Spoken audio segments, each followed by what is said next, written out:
है कि देखिए तलत हुसैन साहब के बारे में जो बात की फवाद चौधरी साहब ने, मेरे उनके बारे में जो कोई भी जाती कोई रंजिश भी हो, लेकिन मुझे नहीं चाहिए कि मैं उनकी सपोर्ट ना करूं, मुझे चाहिए मैं उनकी सपोर्ट करूं। अगर किसी ने मेरे हक में लिखा या मेरे खिलाफ लिखा, इसको मुझे भुला देना चाहिए। मुझे भुला देना चाहिए कि ये इनसे मेरी सलाम दुआ है, नहीं है। मुझे सपोर्ट सहाफ़ी को करनी चाहिए। असद तूर को मैं नहीं जानती, बिल्कुल ठीक। असद तूर साहब को मैं नहीं जानती। मैंने उनके वीलॉग एक दो दफ़ा देखे, जो वीलॉग मुझे लगता है कि ठीक है, मैं ट्वीट कर देती हूँ। इसी तरह से हामिद मीर साहब के साथ मेरी कोई बातचीत नहीं है, मेरी कोई सलाम दुआ नहीं है उनके साथ।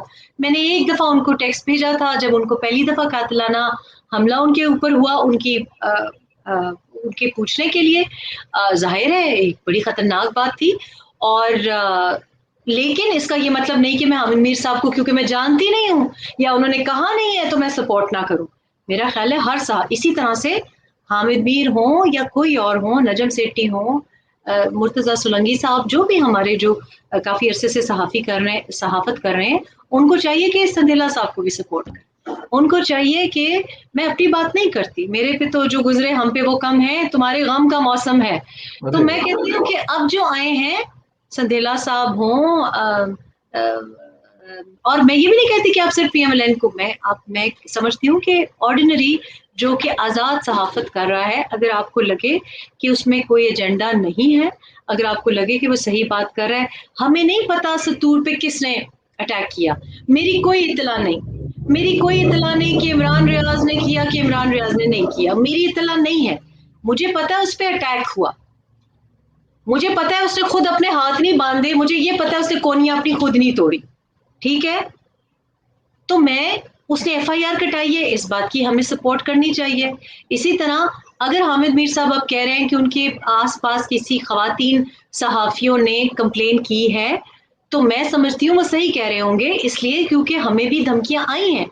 अगर ये आपको धमकियां ना आई होती, अगर ये मुझको धमकियां ना आई होती, जो बच्चे हमारे साथ दूर दूर तक जिनका ताल्लुक नहीं है, उनको अगर ये ना धमकियां आई होती तो हम कहते मन घड़त बात है।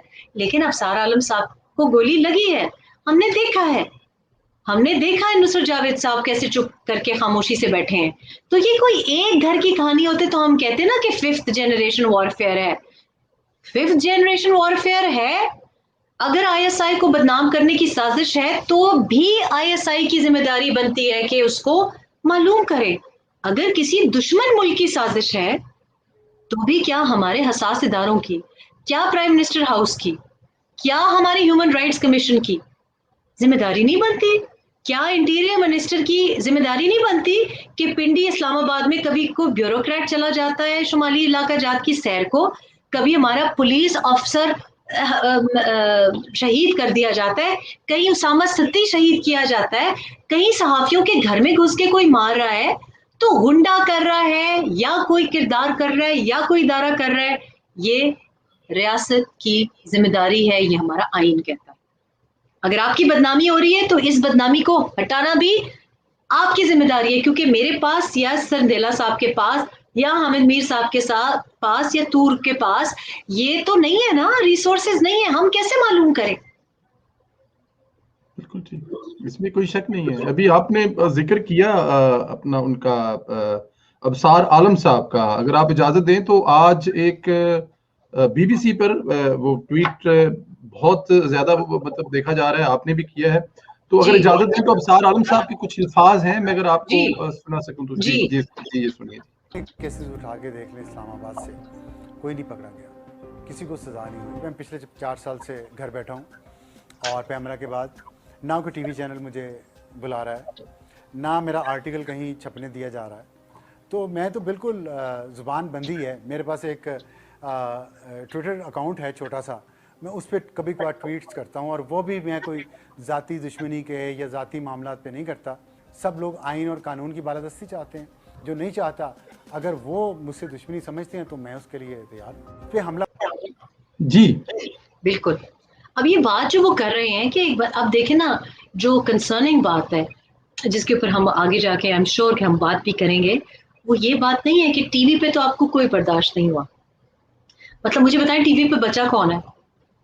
मुझे तो कोई भी नहीं पता कि कौन है ये, तो पता नहीं कहाँ से अब ये बच्चे आके बिठा रहे हैं इनको। ना इन्होंने कोर्ट रिपोर्टिंग की हुई है। मैंने 2013 से पाकिस्तान में काम किया है। ये अजीब-अजीब किस्म के लोग आ रहे हैं, और अगर वो देखें, बात माहौल की है, जब आपके बड़े, अब हर कोई दुश्मन है, हर कोई गद्दार है, हर एक को पहले गद्दारी के सर्टिफिकेट देते थे, अब सहाफत के सर्टिफिकेट देते हैं। अहमद फराज का बेटा मतीउल्लाह जान से पूछता है, वो कहता है कि आप कुछ और काम शुरू कर लें, मतलब आपके सीनियर फेडरल मिनिस्टर्स ये बात कर रहे हैं। तो ये तो बेसिकली आप चाहते हैं कि आप हर एक की आवाज को बंद करना चाहते हैं। ऑपोजिशन को, सारे के सारे को आपने बंद किया हुआ है। हिज़्ब इख्तिलाफ पता नहीं किधर है, खुर्शीद शाह पता नहीं किधर है, ख्वाजा आसिफ पता नहीं किधर है। तो ये चाहते क्या है?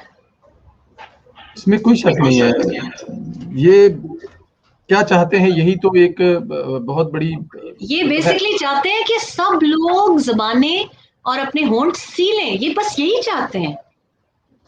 कोई बात सुनने को तैयार नहीं है। बिल्कुल ठीक है, बिल्कुल ठीक है। अच्छा, जब ये अपोजिशन को आपस में उलझाया गया और इनको लड़ाया जाता है, तो हम समझते हैं कि अब ये जो सियासतदान है सियाने नहीं है, लेकिन सियासतदानों को सियाने ना कहते कहते ये सहाफी भी कोई आपस में एक तो नहीं है, क्या ये भी उनके नक्शे कदम पर चल पड़े, जैसे कि आपने कहा पीडीएम की कॉपी की इन्होंने भी?